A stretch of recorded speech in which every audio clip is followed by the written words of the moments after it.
Good to see her back on the floor in the W. Here's James. Pull-up jumper baseline. Quick 5 points here for James in the third quarter. 8 on the shot clock here for Seattle. Defense from Dallas pushing late into the clock. But Melvin says, don't worry, Megan, I got it.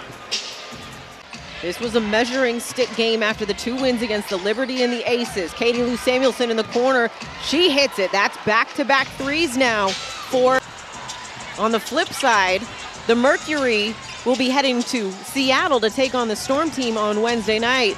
As Mackenzie Holmes. Third quarter, they were only able to score 12 points, and so it's certainly something to think about and focus on. Here's Sims.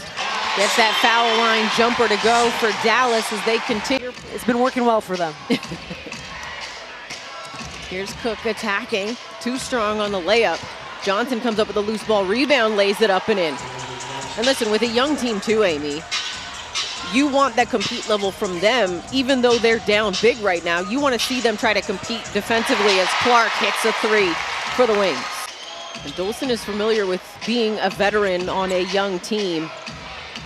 Here's Johnson, back tap by Dolson. Johnson with it, trying to split the defenders with the length of her arms.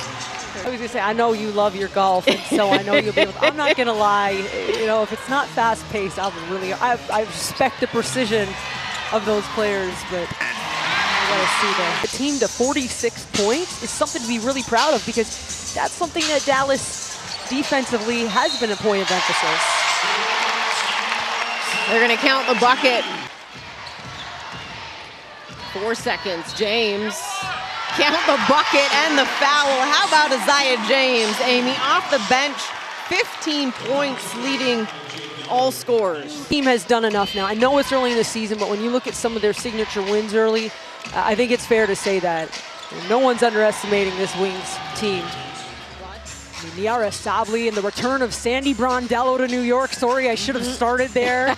But the Liberty, the lead. Oh my. But the Liberty also struggle a little bit. I really want to get Izzy and Dom back out there. And I always have so much respect for those high draft picks who most of them come off college runs, right? Usually a little bit later, and all of a sudden you're in a W training camp and you're out there. Lou Samuelson hit the corner 3 and had a word with Paige Beckers. The UConn Husky connection, but it is Dallas. Amy, they got one against the Liberty. Everybody said, okay, this is something. And then they did it against Las Vegas.